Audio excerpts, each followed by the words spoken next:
Okay. So for similar solids, they have exactly the same blank, but not the same what? What do you think? Mm-mm. They have the same, when figures are similar, they have the same, both words start with an S. Nope, they don't have the same size, but they do have the same uh shape. I was like, maybe if I start spelling it out. Yeah, they have the same shape, but not the same size. Um, if we think about it, we were relating to like the angles. They had the same angle measures, but not the same size. The size can be multiplied by a scale factor. So two solids are similar if the ratios, that's like your scale factor, of their corresponding side lengths or side measures are equal. We wouldn't say congruent in this situation because we're not talking about segments or angles being congruent. Yeah. A pencil? Yeah. There should be some pencils in the, like little golf pencils.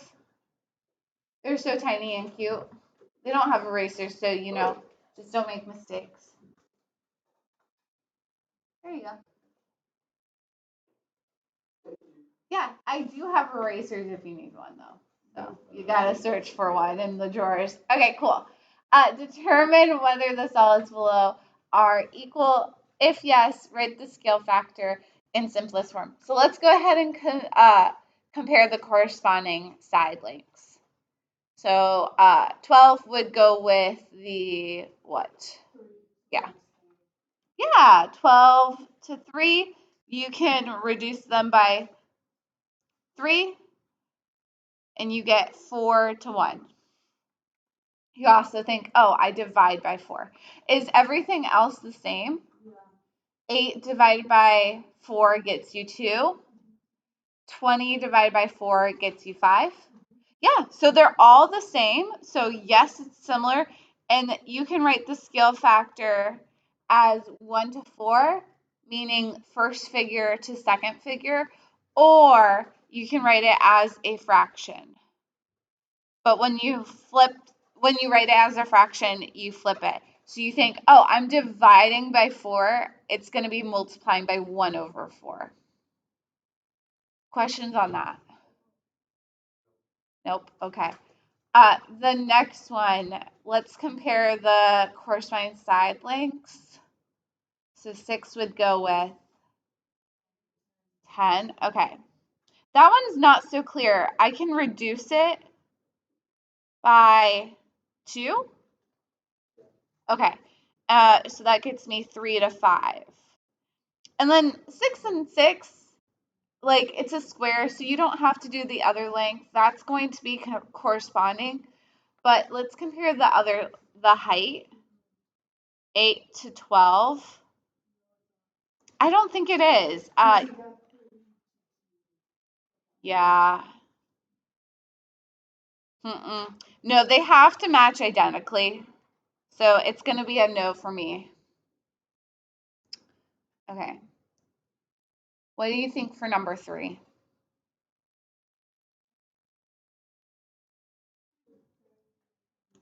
Yep, 30 and 25. What can I divide by? So that gets me, okay.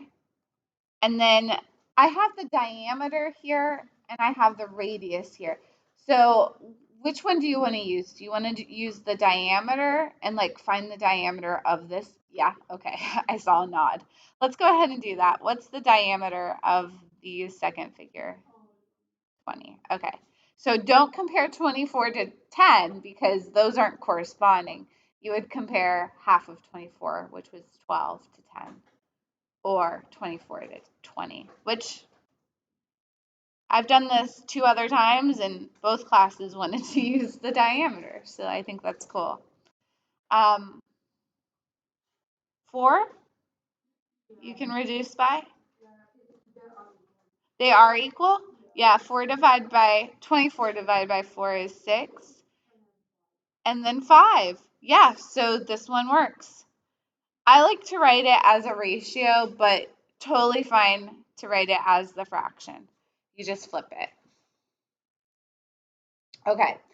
If two solids are similar with a scale factor of A to B, then their volume and surface area ratios are as followed. So you got to think about when we have surface area and area, what happens to your units? What happens to your units?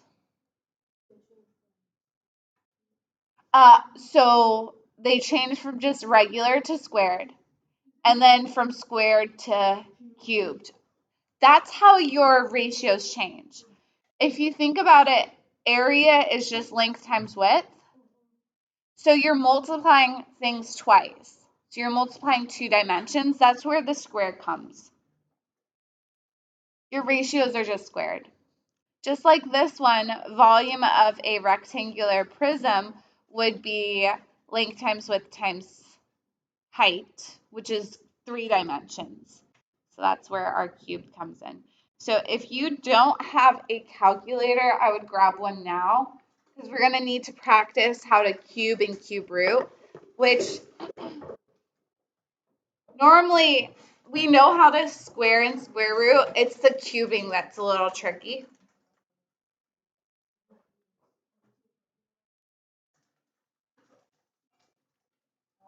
So I would make sure that you're using a calculator that you want to practice with and that you'll be allowed to use on a test. So I'm allowed to use this calculator on a test.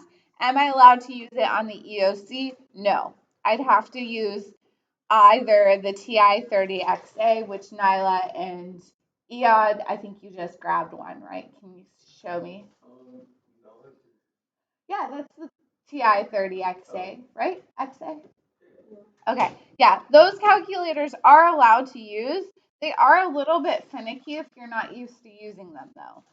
The other one, so the one that Brandon is using, that one is like this, where you press like the arrow up to raise it to the third, and then you can press second, the arrow up button, but you have to type 3. So 3, then second, then arrow up. It gets you the cube root, okay? And then you just have to look at the calculators. If you're using the TI-30XA, do you know which button allows you to cube? Which one? Yes. So second one, it should say x to the third, right? Second 0, very good. So second 0 should have the cube root button on it. So if you don't know where it is on your calculator, you gotta search for it a little bit, and then yeah, we're good. Yerlin, I love your sweatshirt. Yeah, it's bluey. I love bluey. Okay, moving on. Let's find the scale factor for number 4. 2, 1 is correct. Yeah. So any one of the sides you can use. I'm using the first one that I see. Okay, you might be able to square without using your calculator because the numbers are nice. So 2 squared.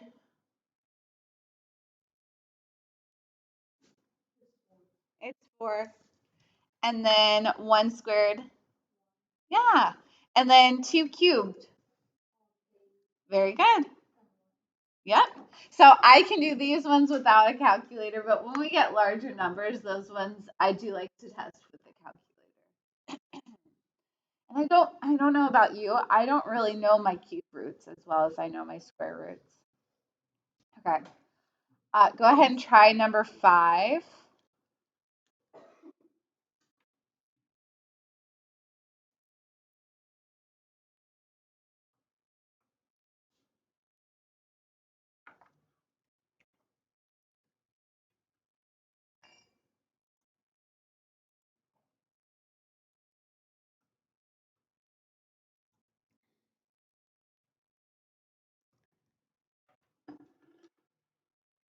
I got 2 to 3.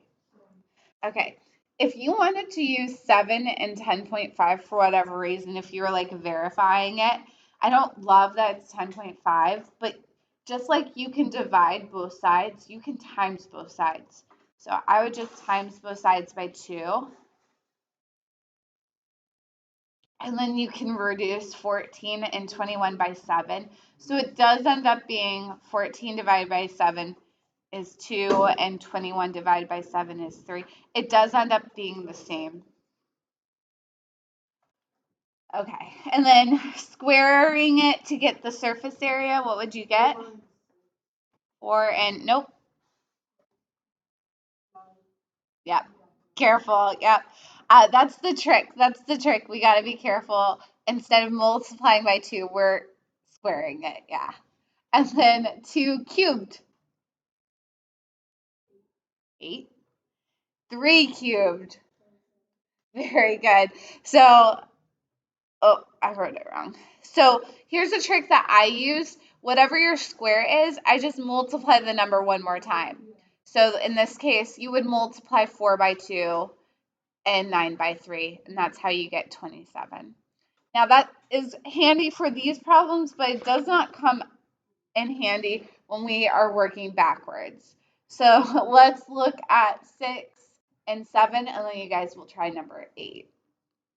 So 6 and 7, you are given the surface area measurements. So 25 and 4. So we would write those up, 25 to 4. If we could reduce, we would try to reduce here. I don't think we can. Nope. So that's my ratio. That's it. And now you always need to find the scale factor before you try to do the volume. Do we agree? 5 and 2. Yeah, I agree.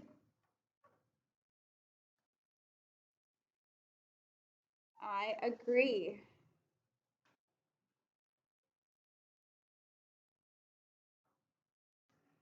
Okay.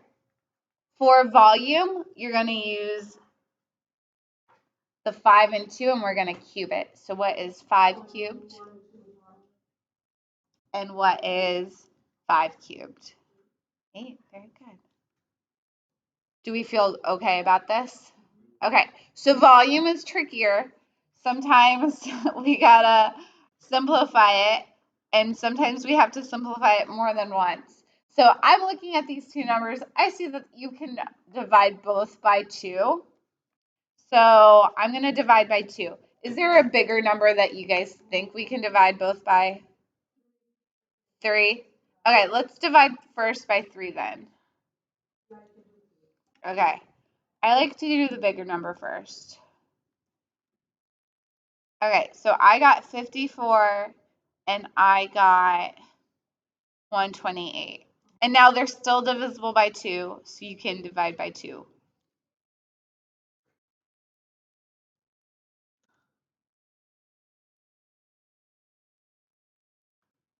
I typically, if I can divide by 2, I try to divide by 4, but I knew that 4 was not an option. Okay, so we could have combined them and just divided by 2 times 3, which is 6, and you would have gotten the same answer.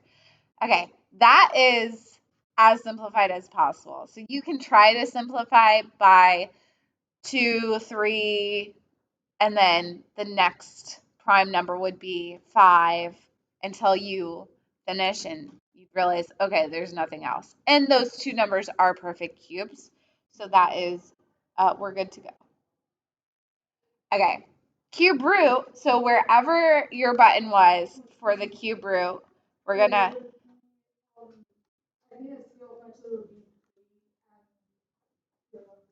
okay, I got 3. I'm going to do 4.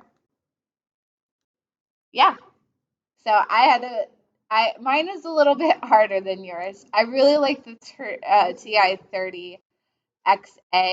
If you are comfortable with using it, it is a very good calculator. Okay, and then let's square those two numbers.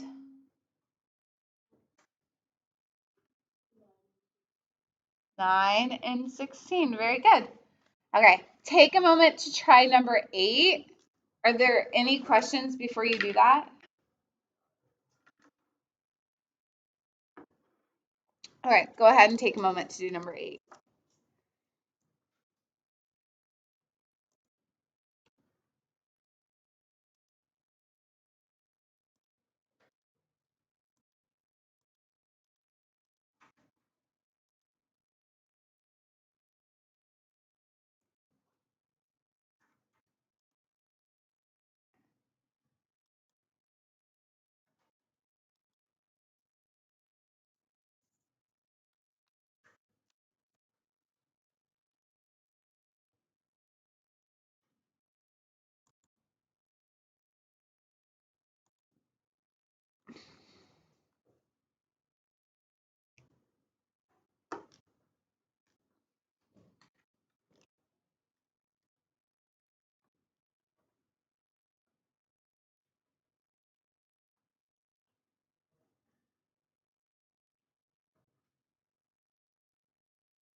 What did you guys divide by? 5? Okay. 5, then 3. That's what I did as well. So 960 divided by 5. And then 375 divided by 5. And then you can divide by 3. Did you know the trick to see if a number is divisible by 3? You add them, and if that number is divisible by 3, when that was told to me, I'm like, oh, my mind is blown. So 1 plus 9 is 10, plus 2 is 12. 12 is divisible by 3, so 192 is. 7 plus 5, 12 again, divisible by 3, so 75 is. I get 25, and 192 is 64, and both of those are perfect squares. What is our scale factor? Oh, 8? Yeah, sorry, my bad. I'm so silly. 8 to 5. For some reason, I was thinking cube root, and so I was thinking 4. And then the volume, yes. I feel like 512 is not a perfect cube, and so whenever I see it, I get surprised. But it is 8 cubed. 8 cubed is 512. Okay, and 324, I think is, no, sorry, 4, what is it? 7 cubed is, yeah, 434. 343. I was getting a little confused. That one I always forget is a perfect cube. Okay, cool. Yeah.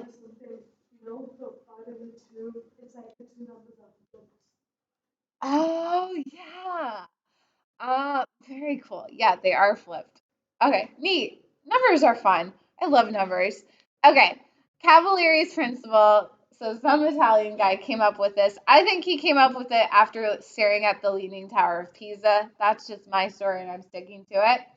So his principle states that if two or more figures have the same base area at every level.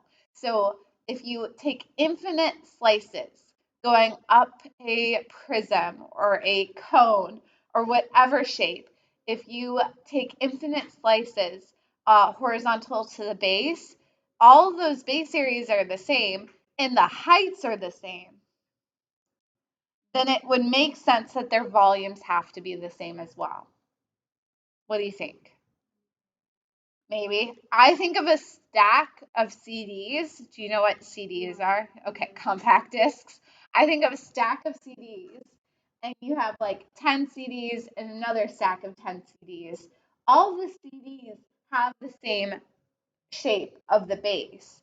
And so, no matter what CDs there are, how you stack them, you can stack them wonky like this one. They essentially take up the same amount of space, even if they are, this one technically takes up like more area, it's still the same volume.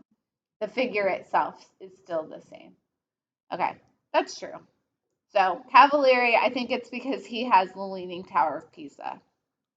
So Sue believes that the two cylinders shown in the diagram below have equal volumes. Is Sue correct? Explain why. What do you think?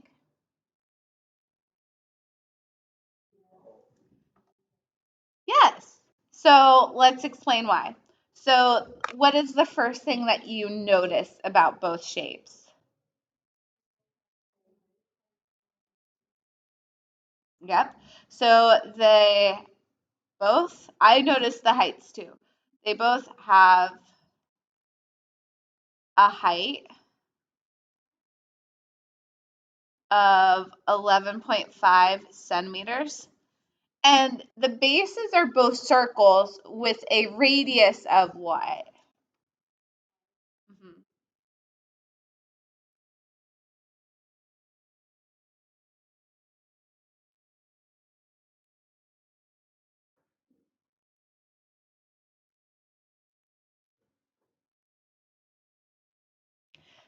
Because of that, they have the same base area.